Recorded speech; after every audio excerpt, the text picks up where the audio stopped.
और अब एक और बड़ी खबर उन लोगों के लिए जो गाड़ी चलाते वक्त नियमों की परवाह नहीं करते। जी हां, कैसे? देखिए, अगर एक साल में किसी के 5 ई चालान कटते हैं तो ड्राइविंग लाइसेंस सस्पेंड हो जाएगा।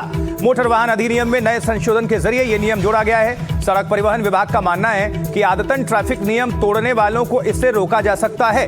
हालांकि लाइसेंसिंग प्राधिकरण ड्राइविंग लाइसेंस रद्द करने से पहले सुनवाई का मौका देगा। फिलहाल 24 ऐसे प्रावधान हैं जिनके उल्लंघन पर चालान हो सकता है, जैसे किसी की गाड़ी चुराना, किसी गाड़ी की सवारी से झगड़ा करना, स्पीड लिमिट से ज्यादा गति से वाहन चलाना, ओवरलोडिंग या सार्वजनिक जगहों पर गाड़ी को खड़ी कर देना, हेलमेट नहीं पहनना, सीट बेल्ट या सिग्नल तोड़ना, ये ट्रैफिक उल्लंघन दायरे में आते हैं।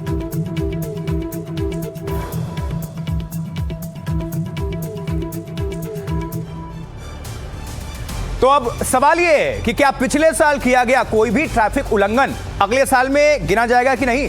तो ये भी आपको स्पष्ट कर देते हैं, जल्दी से देखिए जरा। दरअसल आपको बता दें कि नियम में कहा गया है कि किसी भी पिछले 1 वर्ष की अवधि में दर्ज किसी भी अपराध या उल्लंघन को किसी भी बाद की 1 वर्ष की अवधि में अपराधों या उल्लंघन को निर्धारित करने के लिए ध्यान में नहीं रखा जाएगा। नया वर्ष 1 जनवरी से शुरू माना जाएगा। अभी जो जनवरी चल रही है 1/26। अब आपको बता दें एक और इससे जुड़ी हुई बड़ी खबर ये कि मोटर वाहन नियम में एक और बदलाव हुआ है। वो ये है कि अगर टोल बकाया है तो फिर आपके कई जरूरी सरकारी काम आसानी से नहीं हो पाएंगे। ये ब्रेकिंग न्यूज, ध्यान से सुनिएगा। ये खबर आप सभी से जुड़ी हुई है क्योंकि गाड़ी तो सभी चलाते हैं, टोल से सब गुजरते हैं। अब देखिए इसमें क्या कहा गया। टोल का बकाया चुकने तक वाहन से जुड़े कई काम रोक दिए जाएंगे, जैसे ना तो ऑब्जेक्शन सर्टिफिकेट मिलेगा, ना फिटनेस सर्टिफिकेट नए सिरे से मिल पाएगा, ना ही कमर्शियल गाड़ियों को नेशनल परमिट मिल पाएगा।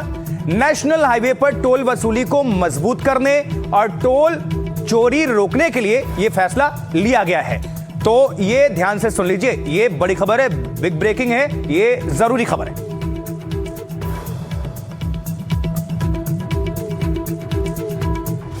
तो इससे भी जुड़ी आपको खबर, यानी हर सवाल का जवाब हम इस बुलेटिन में दे रहे हैं। तो एक और सवाल है कि सवाल ये है कि टोल बकाया कैसे गिना जाएगा। आइए समझा देते हैं, बता देते हैं, क्योंकि ये जरूरी है। देखिए, अब इसके लिए टोल की नई परिभाषा दी गई है। इसके मुताबिक अगर टोल प्लाजा पर गाड़ी गुजर गई और इलेक्ट्रॉनिक सिस्टम में पैसा जमा नहीं हुआ तो वो टोल बकाया माना जाएगा। ध्यान रखिएगा।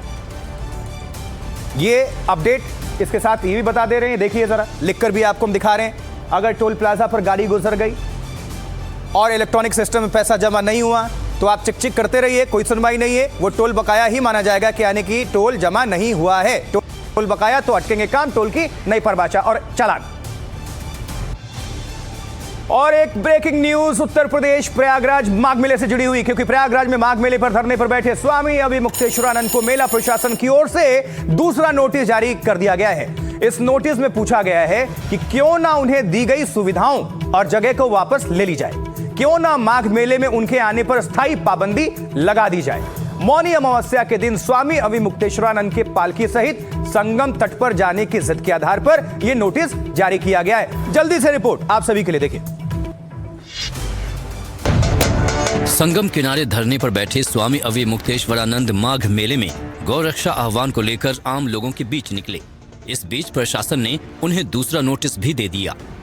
नोटिस जो कि बैक डेट में है, उसमें लिखा गया है कि क्यों ना आपका जो आपको साधन दिए गए हैं वापस ले लिया जाए, मेला क्षेत्र में एंट्री पर रोक लग जाए। भाई आप वापस ले लीजिए, हमें कोई दिक्कत नहीं है, लेकिन आपको बताना होगा कि आपने क्यों दिया।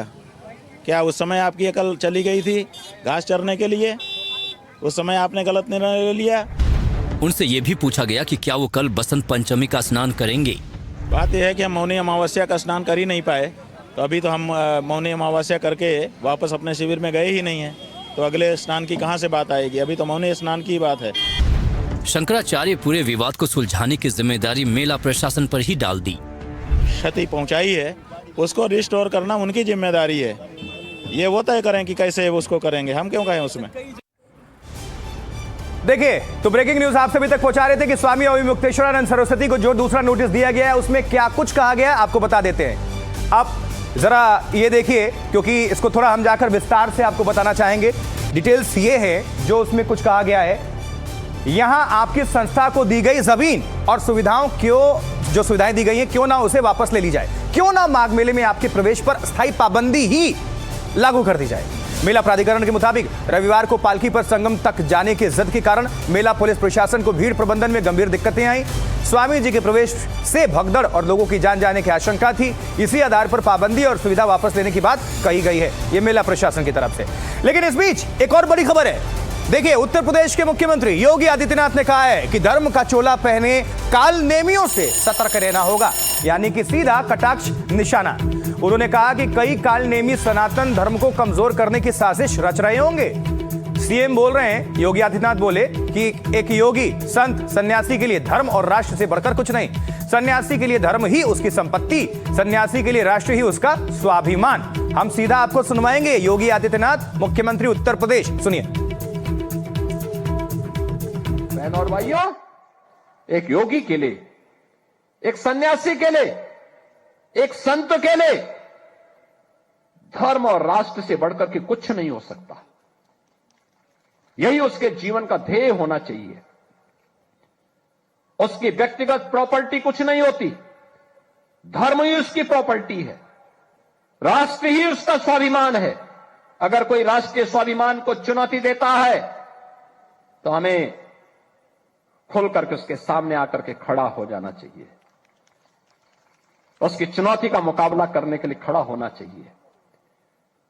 कोई धर्म के खिलाफ आचरण करता है, क्योंकि ऐसे तमाम कालनेमी होंगे जो धर्म की आड़ में सनातन धर्म को कमजोर करने की साजिश रच रहे होंगे। हमें उनसे सावधान होना होगा, उनसे सतर्क रहना होगा। एक तरफ योगी आदित्यनाथ सतर्क रहने की उधर बात कर रहे हैं, लेकिन दूसरी तरफ मामला सियासत में घसीट लिया गया है। समाजवादी पार्टी ने आरोप लगाया है कि योगी सरकार जानबूझकर अविमुक्तेश्वरानंद का अपमान कर रही है। विपक्ष इस मुद्दे को हथियार बना रहा है और हमला कर रहा है बीजेपी पर, उत्तर प्रदेश की सरकार पर। आप सुनिए और देखिए अखिलेश यादव क्या कह रहे हैं और रिपोर्ट देख लीजिए। प्रयागराज में स्वामी अविमुक्तेश्वरानंद से जुड़ा विवाद बीजेपी बनाम सपा में बदलता जा रहा है। लखनऊ में सपा नेताओं की ओर से अविमुक्तेश्वरानंद के समर्थन में पोस्टर लगाए गए। उधर अखिलेश यादव इस मुद्दे पर लगातार योगी सरकार को घेर रहे हैं। उन्होंने यूपी के उप मुख्यमंत्री ब्रजेश पाठक के सपा पर किए गए हमले पर उन्हें घेरा। उन्हें तो चरणों में लौट करके माफी मांगनी चाहिए, क्योंकि जिस सरकार के वो डिप्टी सीएम हैं, उन पर कई बार डपट पड़ जाती है, इसलिए सच नहीं बोल पाते हैं। दरअसल इससे पहले ब्रजेश पाठक ने बागपत में कहा था कि सपा मुस्लिम समाज को डराकर वोट ले रही है। अगर समाजवादी पार्टी को मुस्लिम समाज छोड़ दे तो ये 2% की पार्टी रह जाएगी, प्रधान नहीं कर पाएगी और मुसलमानों को केवल डरा करके वोट दे रहे हैं। उधर अविमुक्तेश्वरानंद के समर्थन में हरिद्वार में हर की पौड़ी पर भारत साधु समाज और श्री अखंड परशुराम अखाड़े ने धरना दिया। जब हमने अपनी सिक्का खोली है, अगर इन अधिकारियों को सस्पेंड नहीं कराते अपनी सिक्का कटवा देंगे। ये तो देखिए बात हो गई, अखिलेश यादव ने क्या कुछ कहा, निशाना साधा। उधर यूपी प्रदेश कांग्रेस अध्यक्ष अजय राय ने स्वामी अविमुक्तेश्वरानंद के विवाद में यूपी की योगी सरकार पर हमला बोला है, यानी कि समाजवादी पार्टी और कांग्रेस सबको मौका मिला है। अजय राय आरोप लगा रहे हैं कि यूपी में जंगल राज है। उन्होंने कहा कि मुख्यमंत्री को अविमुक्तेश्वरानंद से माफी मांगनी चाहिए। सुनवाएंगे सीधा, सुनिए। हमारे जो शंकराचार्य हैं मुक्तेश्वरानंद जी, उनको प्रताड़ित किया जा रहा है पूरी तरीके से, उनको पूरी तरीके से प्रताड़ित कर रहे हैं और उनको सारी जो सुविधाएं 24 में आपने किस आधार पे दिया था? जो महाकुंभ में वो आए थे रणवीर जी, तो किस आधार पे आपने दिया था? इस क्यों वो आपने शंकराचार्य उनको माना, तब आपने उनको सुविधाएं दी महाकुंभ में, और आज कह रहे हैं कि इनको वंचित करेंगे, नोटिस दे रहे हैं। इससे साबित हो रहा है कि सरकार की कमियों को उठाना, और जो महाकुंभ में भगदड़ हुआ था उसके वो भी उठाया, और जो उन्होंने सबसे बड़ा मुद्दा उठाया है कि गौ मांस जो बेच रहा है हिंदुस्तान, और उसमें सबसे बड़ा हिंदुस्तान में सहयोगी अगर कोई प्रदेश है उत्तर प्रदेश से, गौ का मांस सबसे ज्यादा बिक रहा है योगी जी के राज में, जो गेरुआ वस्त्रधारी हैं। ये शंकराचार्य जी ने बात उठाई है, तो उनको घेरा जा रहा है, उनको अपमानित किया जा रहा है। और अब आगे बढ़ने से पहले आपको दिखा देते हैं शाम 4 बजे के इस वक्त की 4 बिग न्यूज। डोडा से बड़ी खबर है, जहां सड़क हादसे में सेना के हमारे 10 जवान शहीद हो गए हैं। डोडा के भदेरवा धनाला इलाके में यह घटना हुई। एक्सीडेंट में जख्मी जवानों का भदेरवा उप जिला अस्पताल में इलाज चल रहा है। छत्तीसगढ़ के बलौदा बाजार के इस्पात स्टील प्लांट में बड़ा हादसा, 7 से अधिक मजदूरों की मौत। कोयला भट्टी में विस्फोट के दौरान हादसा हुआ। ग्रेटर नोएडा इंजीनियर मौत मामले में एनजीटी ने संज्ञान लिया स्वतः। नोएडा प्राधिकरण, यूपी प्रदूषण नियंत्रण बोर्ड और गौतम बुद्ध नगर जिला अधिकारी सहित कई विभागों से जवाब मांगा गया है। इंजीनियर मौत मामले में 2 और बिल्डर गिरफ्तार हुए हैं।